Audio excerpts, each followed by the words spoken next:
Hello everybody, welcome back here to the channel. Today we're going to be talking about my 92 Chevy Silverado. It is really hot outside, doesn't have AC in it, and I don't want to go out there and sit in the truck and get all hot and stuff. So I'm going to sit here in my house and do this video for you. About going on 4 years ago, I bought my truck, the 92 Chevy Silverado. Right after that, about two years ago, I bought my car. So 2 years after I got my truck, I got the car. But the truck, I bought the truck for $1,750. Obviously, it was used, and the only bad part about the truck, which it still has, is the actual body color, the white on the truck. I'll try to put, if I can figure it out, I'll put pictures in this video somewhere of the truck and how it looks like now versus when I got it, because it really has changed quite a bit. The picture that I do have of it, I have one the day I got it, but it's just me standing next to the side of it. I have one that's right after I got it, and I put the light bar on the top of it and a couple other things. So I did that to it, but it's pretty much how I got it in the picture that I'd be showing if I can figure it out, and then what it looks like today. But yeah, like I said, the only problem with the truck is that the actual body color is spray paint. The guy spray painted it instead of doing it right and actually painting it, which is probably one of my least favorite things about the truck, just because, well, you get a lot of crap for it. But I will say this, the good part about having spray paint is if you get a scratch on your door or wherever, someone keys your truck or whatever, you just pull your spray can out and fix it, and then you go on with your day. And it really don't look that bad unless you get up close to it. I call it a blocker more because it looks good from a blocker more away. But other than that, I like it. It's a nice truck. It's got the small block 350 V8, and it was rebuilt about 75,000 miles ago. And so yeah, and then it's got the new Venture 4500 trans in it. It's 5-speed. It's got a grinding gear and an overdrive. But yeah, that's the truck. I got it for $1,750, like I said. Stuff that I've done to it, I've done quite a bit over the years that I've owned it. The first thing that I did was put the light bar on the roof, like I said. It was literally the first thing I did to the truck. That was probably about 3 or 4 months after I got it. Because now remember, when I got the truck, I didn't have my license yet. So it pretty much sat in the driveway until I got my license. But put the light bar on before I had my license. I put, what came after that? I don't know the order of it, but I put the black stuff around the bottom of it, which is truck bed coating. It's the stuff from Walmart. I do not recommend it. It is A, hard to clean, B, it looks like crap after a while, so you're constantly having to go over it. I found this other stuff that I'm going to try. Maybe I'll do a video on it, and we'll go over everything on my truck in new black stuff, bed liner. But yeah, I did that, and then I put the light bar on the front. That I put on there probably about a year ago, last December. And it is a aux beam, 32-inch RGB light bar, dual roll light bar, same as one on the roof. I put the headache rack on, and if I can find, I'll show you guys the truck. If I can't figure out how to put the pictures in it, I'll show it to you in a different video, but I'm sure people are going to be commenting on it or whatever. But yes, I do know my headache rack sticks out like this. The body of the truck goes like this. The headache rack is a square thing that sticks out. I have a reason for that. My reasoning is because in the right before winter, I put my wood racks on, and it squares off the bed, and I can haul more wood. And the headache rack kind of works as well, so you don't bust your back window out when you're loading wood in it. On the headache rack, I have a 32-inch light bar facing backwards, so that I have a backup light at night. I got 20% tint on all the windows in the truck, so at night, especially if you're in a really dark field, it is very, very hard to see behind you. And when you have blacked out taillights like I do, it is almost impossible to see behind you. So I put that on there. I got 2 pods in the back bumper that I put on about a year and a half ago.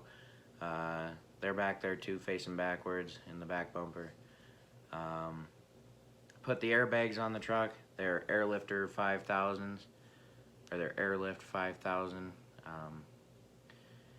I love them. The reason I put them on there is because my back leaf springs are worn out, and I know I could have gotten an add leaf, but I've got the airbags pretty much because eventually I'm going to be swapping the suspension out for a 1-ton suspension.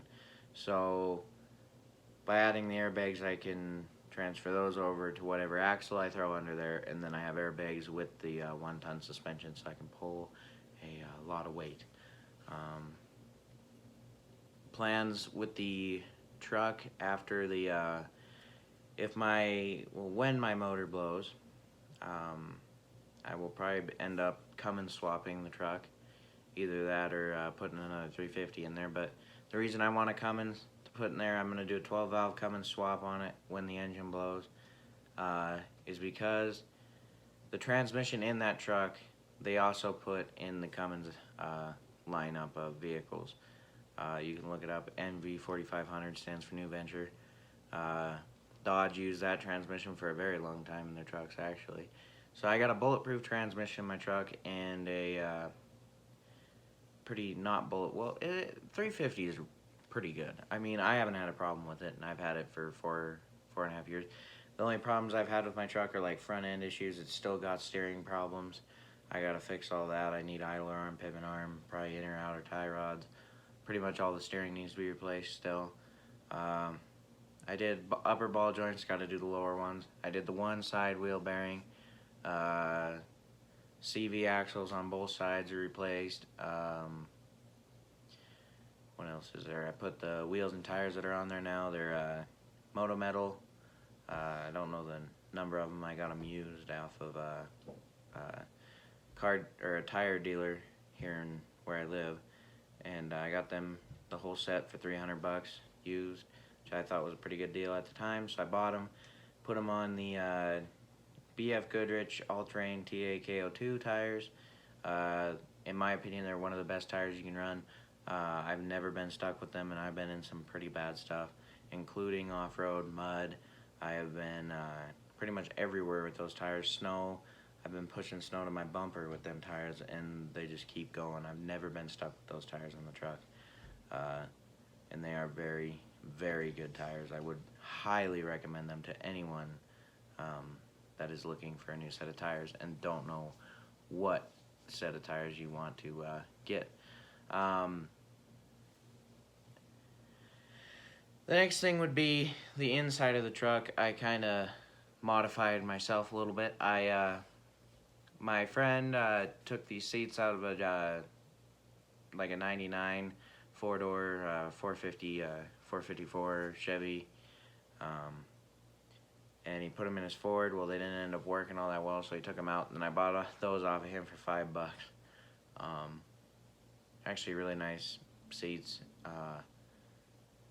It's just like, I get $5 for them, get them out of your way, and he was like, sure. So I got that. I had the 40/60 bench seat, which is just like the passenger side and the middle seat fold on one, and then the driver's seat is a single seat. The ones that I got from him were the opposite way, the driver's seat and the middle seat, which then had the center like armrest console type deal that folded up that you could put, or that someone could sit there if they wanted to, and then the singular passenger seat. So they were in there pretty sketchy. I just had 2 bolts on each seat, so if you go around a corner too fast, you'd like kind of go like that, but it really wasn't an issue unless you're like bouncing around in the hills or something. That's when you really noticed it. So I thought, well, I'd get rid of that. So I left the passenger seat from that set of seats in there, put my original 92 seat back in, and built a center console myself. I'll show you guys that. It's nothing special, just something that works. I put some, sorry. I put some, like, you know the mattress topping foam that you can get? I put some of that on the actual part where you rest your arm, and then I laid fabric over that, and it actually looks pretty good. I am going to end up changing the color of the fabric, because right now it's orange, and the only reason I did that is because the only fabric I had was orange. I just kind of cut up an old t-shirt, made it work for the time being, because I didn't want to wait any longer. It was made out of plywood, so you get splinters every time you put your arm on the middle thing. So I didn't want that to happen anymore, so I just did it with whatever I had, and I'll go over it and do it right here soon. I might end up doing like vinyl on it, like some kind of fake leather, something that has a leather feel to it.